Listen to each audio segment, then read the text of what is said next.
It's Saturday morning.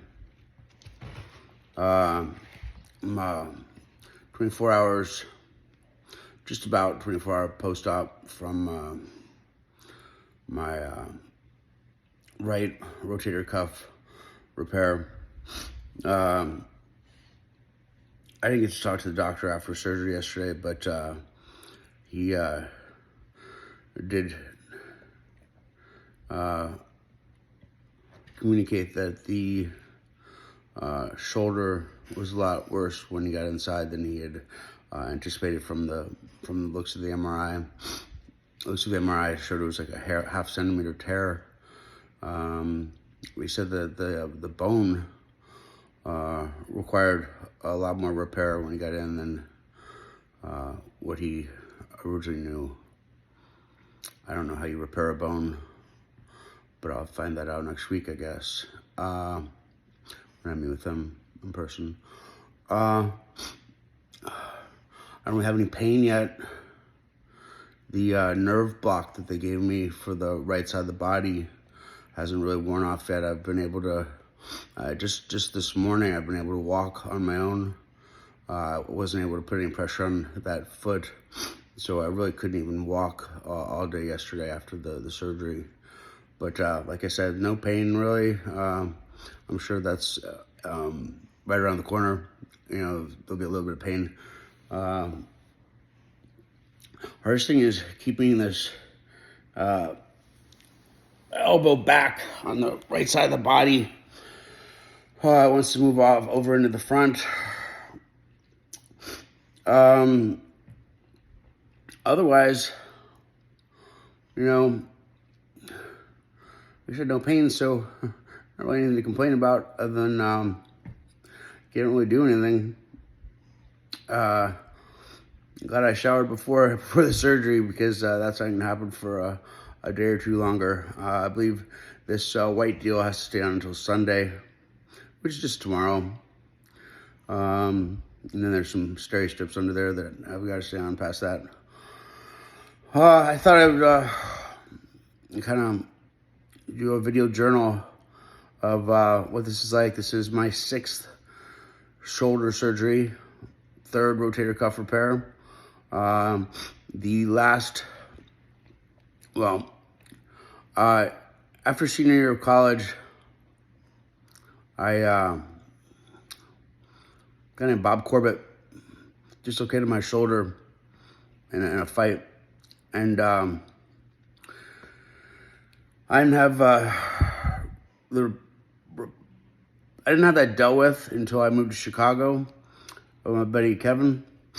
And up there, we were having a little fun on New Year's Eve, and I fell down a flight of stairs going from our first floor of the house we were living in to the basement.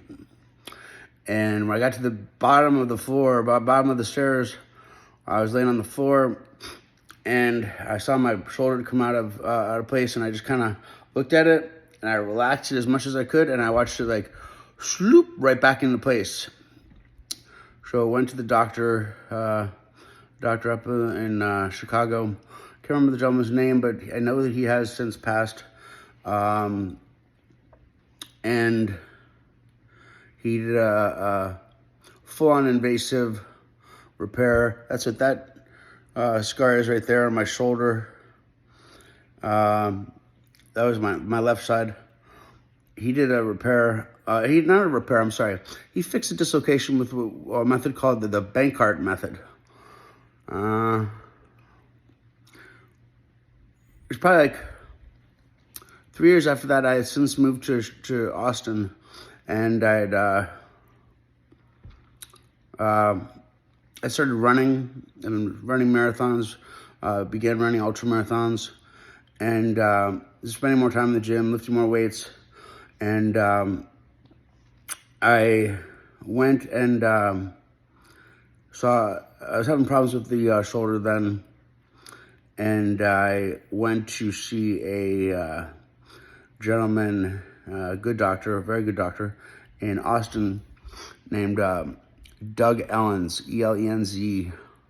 This guy was a badass. He had to do the same dislocation surgery as the doctor in Chicago had done. Because I was using it more, I was running more, a lot of repetitive motion from that, and lifting weights more. I also started going to yoga, and started going to Bikram yoga. And I believe my form wasn't always perfect in Bikram. Bikram can be a very competitive type of yoga to do, especially if you're a guy with an ego. I'd raise a hand, but I don't have a free one right now. I think that I was doing a lot of yoga with not perfect form. At this point, I started going daily to yoga, in addition to running and lifting weights. And I was teaching spin class too. So Dr. Ellens did a repair of, I'm sorry, again, not a repair. He did the Bankart method, but it wasn't full-on invasive surgery. It was arthroscopically. Probably a year after that, I had started riding motorcycles. Actually, probably a year after that, I probably started riding motorcycles. A year after that, probably the second or third or third year I had my bike. Because first I started with a Yamaha FJ,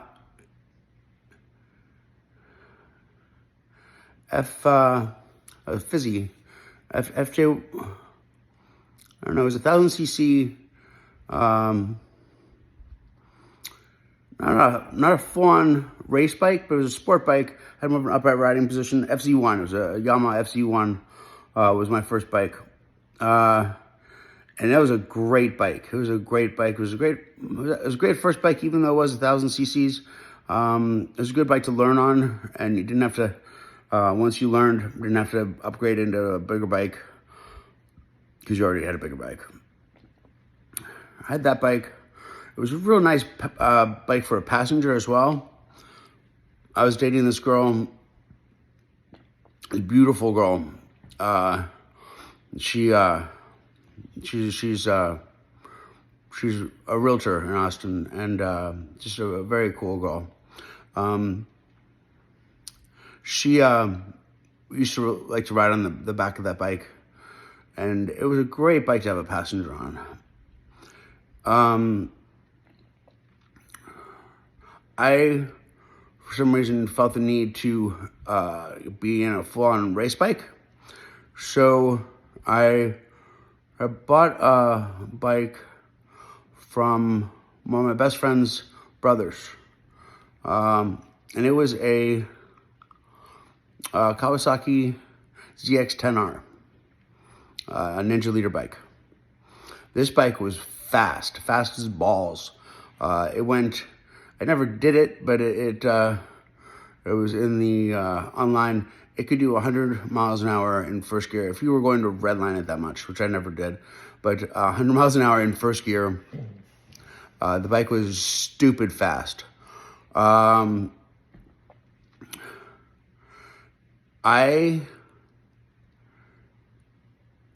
traded that, got rid of the FZ1, got that bike. Now Yvette wasn't comfortable riding on the back of that bike because it had like a 2-inch by 2-inch saddle. Maybe it's a little bit bigger than that, but like a 2-inch by 2-inch saddle that you could sit on in the back and hold on to me for dear life while we're riding. So I ended up buying a Honda Valkyrie as a second bike. Honda Valkyrie is it's the same thing as a Honda Goldwing that didn't have any of the fairings on it. The thing had a 6-cylinder boxer style inline 6 engine that you sat on top of, which is very big for a bike. I mean, it was a 1,800 cc's, I believe. I'm not exactly sure. But the thing was a beast. But it had a very comfortable back seat. I mean, it had like a recliner on the back that you hang out on. And I believe it had a backrest as well. Actually, no, it didn't have a backrest, but it had like a couch that you could sit on back there. She loved that. She loved that bike. She loved riding on the back of that bike. Unfortunately, right after that, she and I broke up. She probably dumped me. And the next girlfriend I had, which ended up being the only girl will ever be engaged to, or at least at this point. Sam hated riding on the back of the Valkyrie, but she loved being on the back of the ZX-10. She just wanted to go fast. I think on our first date, we hit 130 miles an hour on Mopac on the ZX-10. And, you know, I'm sorry. I skipped over the whole fact that of why I got on the whole motorcycle thing anyway. I guess I am on some Norcos. Another reason that the pain probably doesn't bother me. But I had gotten in a motorcycle accident. And that actually happened with the first bike. That happened with the Fizzy, with FZ1, I believe. A low speed accident. I got hit by a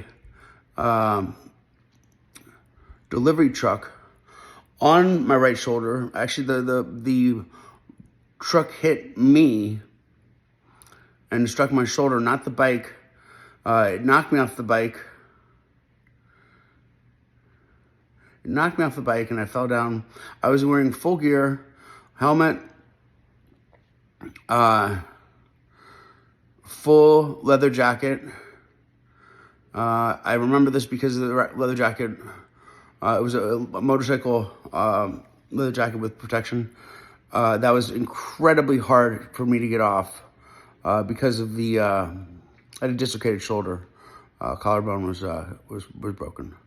Not a dislocated shoulder. I'm sorry, a broken collarbone. The clavicle was snapped in half. And the good Dr. Allen's, I had my third shoulder surgery with Dr. Allen's. He repaired that clavicle with a titanium rod, or not rod, but titanium bracket that you can sometimes see this. This strap is covering it right now, and I can't hold the camera with my other arm. But the good Dr. Allen's put a bracket across that clavicle, a titanium piece. And I think he did that because the collarbone is the only bone you can break in your body, and it'll repair itself, apparently, so I've read. I think he felt the need, since I'd already had 2 surgeries on the shoulder, on that left shoulder, that it was better to have that piece on there. Notably, it was kind of random. Lance Armstrong, who is a badass, obviously, everyone knows that. I don't fucking care about what substances he may have put in his body. Substances only go so far. He is a fucking badass, in my book, forever.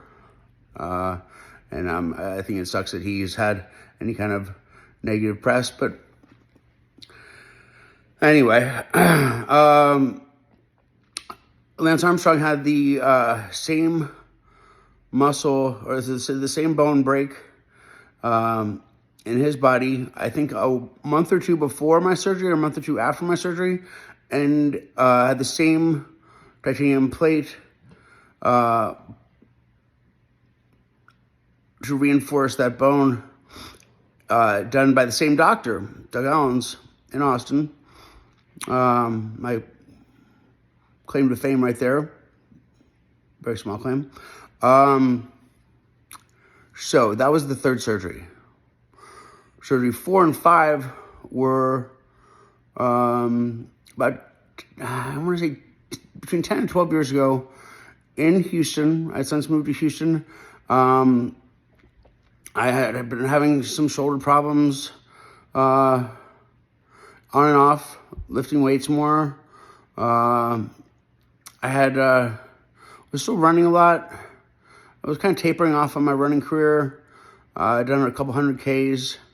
And that's about as far as I ever got. I never did a 100-miler, although I started training for one or two. Never made it to the start line, either by injury or lack of motivation or, now I can start to feel that shoulder again.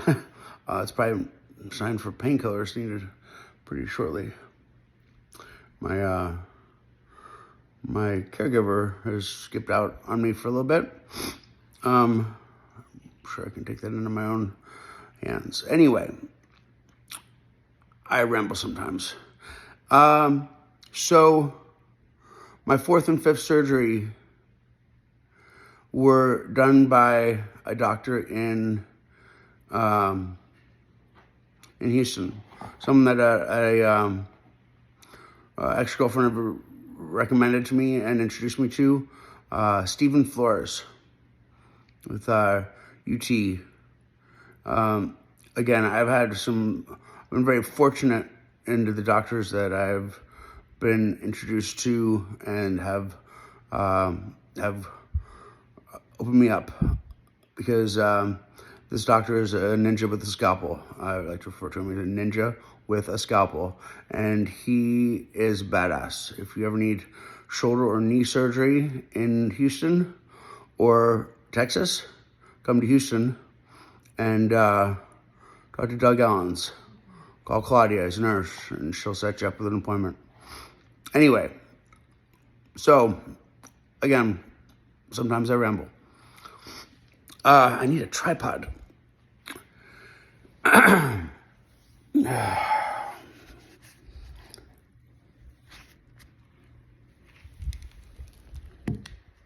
Oh, just a crotch shot that way. That sucks. Okay.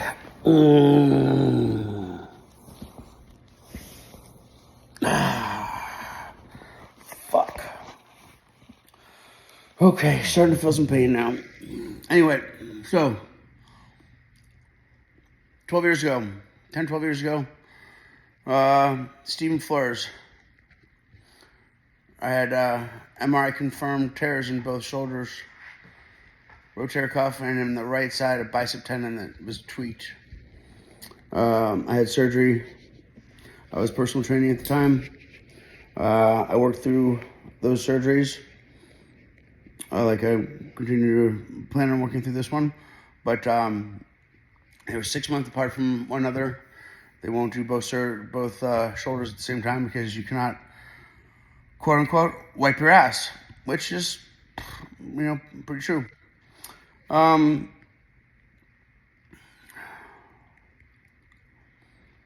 So I think we did the left side first. That was the fourth surgery there. Maybe we did the, I don't know. I know the right side was a bigger repair because we did the bicep tendon. But both those were successful. And really, Flores was a great surgeon because they were great. After, I'd say a year after surgery, those were both super strong repairs and have been great for a long time. Consequently, I did have an issue. I was training one of the Pilates instructors in one of the gyms I used to work at. Super great girl.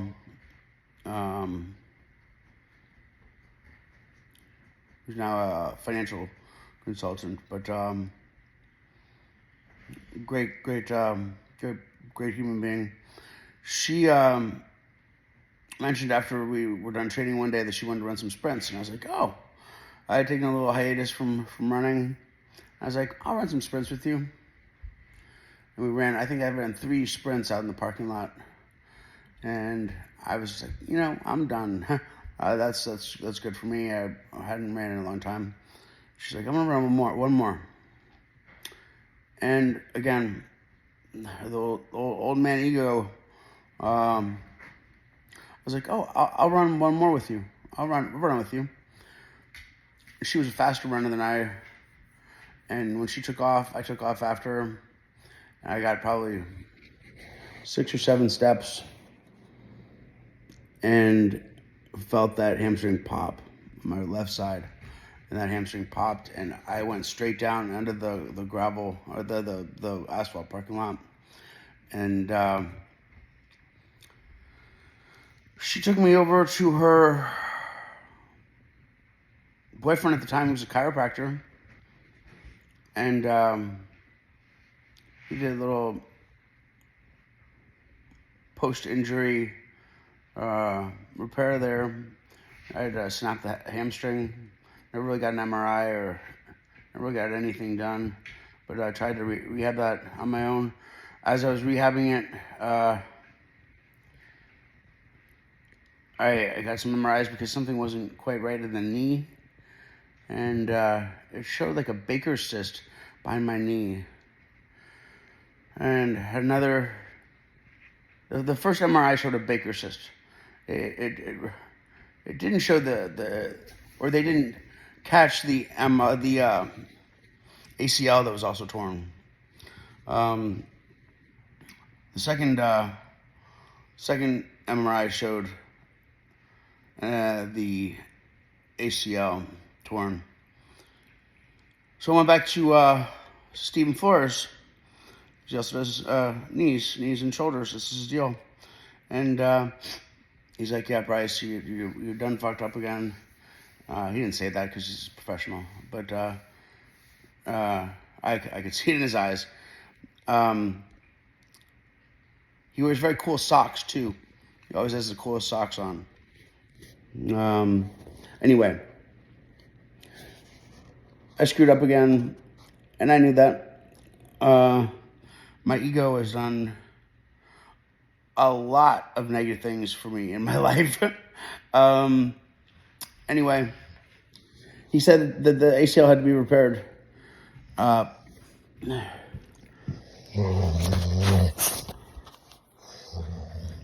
Yes, he did. He said the ACL had to be repaired. Anyway, sorry. But he said, quote, I can still hear him say this, it doesn't have to be done right now. So I waited.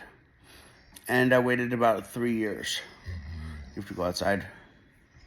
All right. Oh, shit. Hi, baby. Okay, I'm making a video right now. Okay, stay down. That's my crotch. Ow! Fuck me. Okay, good. Get down. Get down, please. Get down.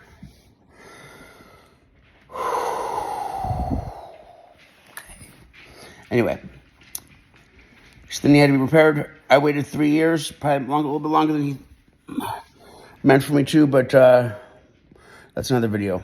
This is about shoulders. Back on track. I don't know. Now I'm just rambling, I guess. We'll wrap this up. I'll give you like a daily update on everything. One thing I wanted to say right now is if you're watching this because you're going to have a shoulder surgery, rent a recliner. You can get one of these recliners. This one's pretty cool. It works like electrically. Raise the foot up and stuff. I'll have someone video me in it. But this thing's awesome. You're going to be in a sling for 6 to 8 weeks. It's a long ass time. It sucks to sleep in bed with a sling. You're on your. It just sucks. I sleep on my right side when I'm not wearing a sling or recovering from surgery. So if I have a sling on the right side of my body, you can't sleep on your right side, man. You're gonna want to be in a recliner. If you don't have a recliner, which I do not, this is the second time I've done this. You rent one from Rent-A-Center. I think it cost me like, I don't know, $1,440. They delivered it. They'll come pick it up. $140 for a month. Might even keep it for a little bit longer than that. But the good people at Rent-A-Center in Houston anyway, they drop this puppy off. The thing is, it's powered. You plug it into a wall. Mabel, give me a break. Give me a little bit, okay? Give me a break. Give me a break. I have to take this dog outside, which means I have to put some clothing on. Get yourself a recliner. Like I said, it's been a day. It's been 24 hours since my surgery.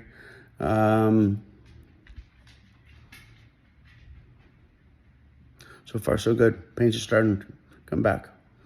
I'm taking another Banco right now. And guess I gotta take this dog outside.